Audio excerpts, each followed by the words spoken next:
Hello student, welcome to my channel. So student, जैसा कि हम सोशियोलॉजी यानी समाजशास्त्र बीए फर्स्ट सेमेस्टर का यूनिट 3 स्टार्ट कर चुके हैं और आपके यूनिट 3 का आज है डे 6। तो देखिए, आपकी यूनिट 3 है समाजशास्त्र की बुनियादी अवधारणाएं, जिसमें है समाज, समुदाय, संस्थाएं, संघ, सामाजिक समूह, मानव और पशु समूह। तो ये टॉपिक्स हैं आपके यूनिट 3 में जो आपको पढ़ने हैं। तो इसमें से जो समाज, समुदाय, संस्थाएं, संघ, सामाजिक समूह मैं सब पूरा नोट्स के साथ कंप्लीट करा चुकी हूँ। और समाज में हमारा वीडियो है यूनिट 3 का डे 1, फिर डे 2, डे 3, डे 4, इसी तरह से सारे वीडियोस हैं डे 5 तक। और आज का वीडियो का हमारा यूनिट 3 का लास्ट डे है यानी डे 6। और डे 6 में हमारा लास्ट टॉपिक है यूनिट 3 का मानव और पशु समाज। तो आज हम मानव और पशु समाज के बारे में पढ़ने वाले हैं। तो चलिए स्टार्ट करते हैं। मानव सर्वाहारी होता है, जबकि जानवर शाकाहारी या मांसाहारी होता है। तो जो मनुष्य होते हैं स्टूडेंट, जो मनुष्य होते हैं वो सर्वाहारी होते हैं, क्योंकि वो शाकाहारी और मांसाहारी दोनों होते हैं। सब्जियां भी खाते हैं, मांस भी खाते हैं। जबकि जो जानवर होते हैं, जो पशु होते हैं, वो शाकाहारी होते हैं या मांसाहारी होते हैं। यानी कि जो कुछ पशु ऐसे हैं जो सिर्फ मांस खाते हैं और कुछ ऐसे हैं जो सिर्फ सब्जियां ही खाते हैं। मानव बातचीत और कम्युनिकेट अच्छी तरह से कर सकता है। यानी जो इंसान है, जो मनुष्य है, समाज में रहने वाले मनुष्य हैं, वो अपनी बातचीत को कम्युनिकेट बहुत अच्छी तरह से कर सकते हैं। एक दूसरे से बात कर सकते हैं, एक दूसरे को अपनी बात समझा सकते हैं, दूसरे की बात को समझ सकते हैं, वो क्या कहना चाहते हैं हम फील भी कर सकते हैं। जबकि जानवर इसमें असमर्थ होता है। और जो जानवर होते हैं स्टूडेंट, वो इसमें असमर्थ होते हैं, वो नहीं समझ पाते कि लोग क्या कह रहे हैं। एक दूसरे की बात वो सुन के समझ नहीं पाते, न उनमें बोलने की क्षमता होती है। मानव अपने 2 पैरों पर चलता है, जबकि अधिकांश जानवर चलने के लिए 4 पैरों का प्रयोग करते हैं। तो जो मनुष्य है स्टूडेंट, वो 2 पैरों से चलते हैं। हम सभी 2 पैरों से चलते हैं। जबकि जो जानवर है, कुछ जानवर ऐसे हैं जो 2 पैरों पे चलते होंगे, मगर अधिकांश जानवर, ज्यादा से ज्यादा मैक्सिमम जानवर ऐसे हैं जो 4 पैरों का ही यूज करते हैं चलने के लिए। पशु समाज में मानवीय समाज जैसी सभ्यता और संस्कृति की विशेषता नहीं होती। और स्टूडेंट, जो पशु समाज है, जो जानवरों का समाज है, कल्चर है, जैसे जंगलों में अगर देख लीजिए, जहाँ जानवर रहते हैं, तो वहाँ मानवीय समाज जैसे, यानी जो इंसानों का समाज है, जिसमें कल्चर होता है, सभ्यता होती है, सबके अपने रीति रिवाज होते हैं, अपने धर्म, अपने रिलीजियन के अकॉर्डिंग लोग रहते हैं, जो उनकी संस्कृति होती है। तो पशुओं में इन सब का अभाव होता है। हम पशुओं में समाज और संस्कृति नहीं देख पाते। तो स्टूडेंट, अब हम पढ़ेंगे मानव और पशु समाज में अंतर, यानी मनुष्य का जो समाज है और जो पशुओं का समाज है, उनके बीच क्या डिफरेंस है, क्या अंतर है। तो देखिए, इनमें 2 बेसिस पे अंतर पाए जाते हैं। पहला है प्राणी शास्त्रीय अंतर, यानी एक प्राणी है, क्योंकि मनुष्य भी एक प्राणी है और जानवर भी एक प्राणी है, तो इनके प्राणी शास्त्रीय अंतर क्या। और दूसरा है सामाजिक सांस्कृतिक अंतर। तो स्टूडेंट, सामाजिक सांस्कृतिक का मतलब ये है, जैसे हम मनुष्य हम समाज में रहते हैं, तो हमारे अंदर कल्चर होता है, सभ्यता होती है। हाँ, मतलब सबका अपना अपना रीति रिवाज होता है, जिसके हिसाब से मतलब मनुष्य रहते हैं समाज में। लेकिन मतलब जो पशु होते हैं, उनमें ये सब देखने को नहीं मिलती, यानी उनमें उनका कोई कल्चर नहीं होता, कोई धर्म नहीं होता। तो उनमें और मनुष्य में आखिर क्या अंतर है सामाजिक संस्कृति को लेकर, कल्चर को लेकर, तो वो भी हम पढ़ेंगे। तो चलिए पढ़ते हैं। तो प्राणी शास्त्रीय अंतर का पहला टॉपिक है शारीरिक बनावट के आधार पर अंतर।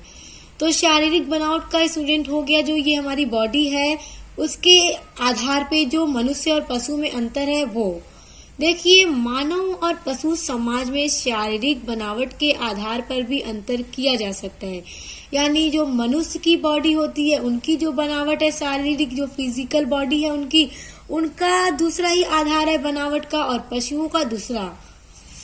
मानव का जन्म चाहे किसी भी भौगोलिक पर्यावरण में हुआ हो, उसकी शारीरिक रचना में अधिक अंतर नहीं देखने को मिलता।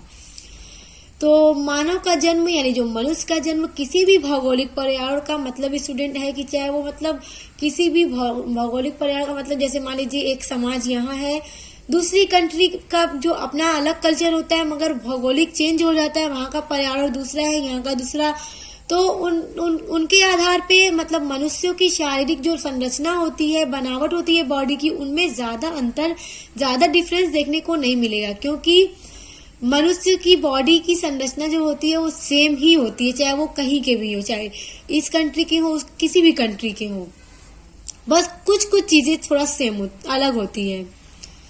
जबकि देखिए अर्थात दो अलग अलग स्थानों पर जन्म लेने वाले मनुष्यों की शारीरिक संरचना लगभग एक जैसी ही होती है, जबकि पशु समाज में यह बात देखने को नहीं मिलती। उदाहरण के लिए यदि एक शहरी भैंस और एक जंगली भैंस की तुलना की जाए तो इन दोनों में काफी अंतर दिखाई देता है। यानी स्टूडेंट कहने का मतलब ये है कि अगर हम शहर की जो भैंसें होती हैं उनको देखें और जो जंगली भैंस होती हैं उनको देखें तो दोनों के जो संरचना होती है, शारीरिक संरचना होती है, दोनों में काफी डिफरेंस देखने को मिलेगा हमें। मगर अगर हम अलग अलग जगह के मनुष्य को देखें तो उतना ज्यादा डिफरेंस नहीं मिलता है हमें। तो ये था पहला अंतर, शारीरिक बनावट के आधार पर मनुष्य और पशु में अंतर। अब दूसरा है सीधे खड़े होने की क्षमता का अंतर। सीधे खड़े होने से मतलब ये है कि मनुष्य सीधा खड़ा हो सकता है। देखिए मानव और पशु समाज में एक और अंतर देखने को मिलता है। अब ये एक और अंतर देखने को मिलता है, पहले तो ये अंतर था कि शारीरिक बनावटें अलग अलग होती हैं, अब देखिए और वह यह है कि मानव स्वतंत्र रूप से सीधा खड़ा होकर कार्य कर सकता है। यानी जो मनुष्य है वो एकदम फ्री होकर अपना एकदम सीधा स्ट्रेट खड़े हो सकते हैं और अपना कोई भी काम कर सकते हैं, सीधे खड़े होकर मनुष्य चलते भी हैं। इसके विपरीत यानी इसके अपोजिट पशु समाज में ऐसी क्षमता देखने को नहीं मिलती। तो जो पशुओं का समाज है, सोसाइटी है, उसमें ऐसा कुछ देखने को नहीं मिलता। उन्हें कार्य करते समय अपने हाथों पैरों दोनों का प्रयोग करना पड़ता है। यानी कि जो पशु होते हैं वो अपने हाथ पैर दोनों से चलते हैं, बल्कि मनुष्य दो पैरों से ही चलता है और जानवरों में ये चीज देखने को नहीं मिलती है।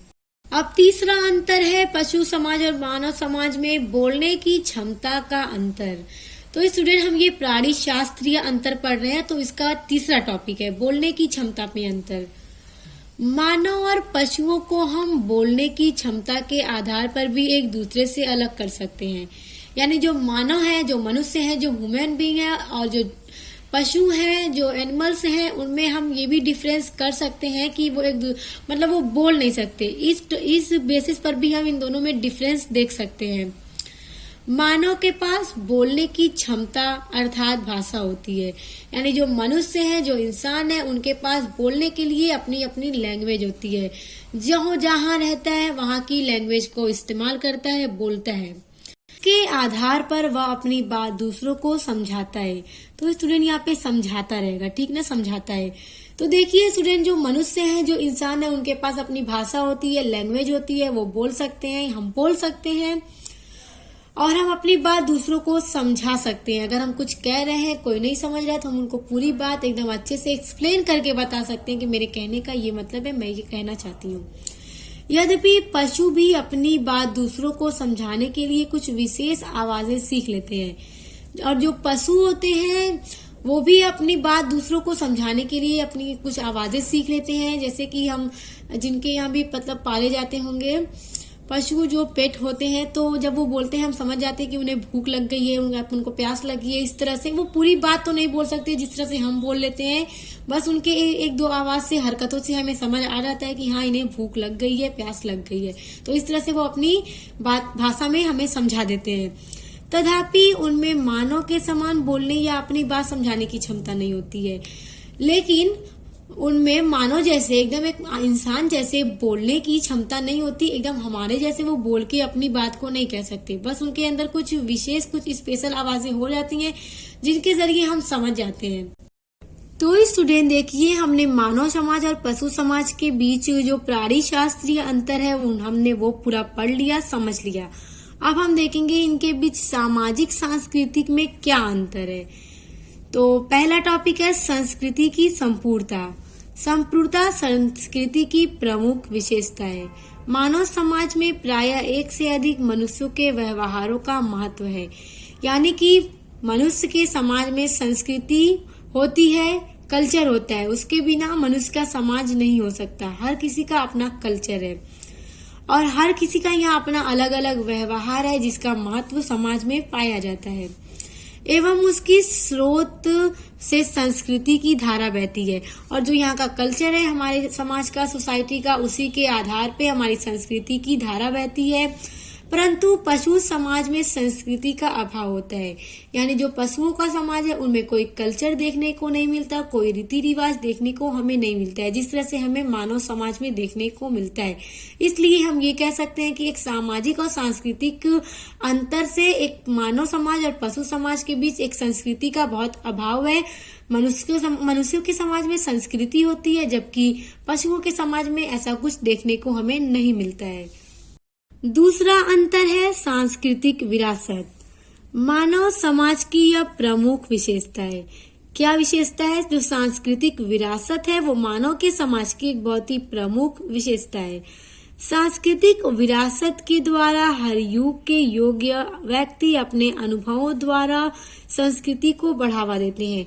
यानी जो सांस्कृतिक विरासत है उसके द्वारा हर युग में अलग अलग जो युग होता है उस युग के जो भी व्यक्ति होते हैं, जो भी मनुष्य होते हैं, अपने अपने अनुभवों के अनुसार अपनी संस्कृति को, अपने कल्चर को, अपने रीति रिवाजों को बढ़ावा देते हैं। परंतु पशु समाज में सांस्कृतिक अथवा अन्य किसी प्रकार की विरासत का प्रश्न ही नहीं उठता है। जाहिर सी बात है, इस तरह का प्रश्न उनमें उठेगा ही नहीं, क्योंकि उनमें संस्कृति का अभाव होता है। कहाँ अभाव होता है? पशुओं के समाज में। प्रत्येक अपनी परिस्थिति के अनुसार स्वयं व्यवहार करता है। तो जो पशु होते हैं वो अपनी अपनी परिस्थिति के अनुसार, जो उनकी परिस्थिति होती है, जिस हिसाब से वो रहते हैं, उसी के अनुसार वो अपने व्यवहार करता है, उसी हिसाब से वो रहता है, खाता पीता है।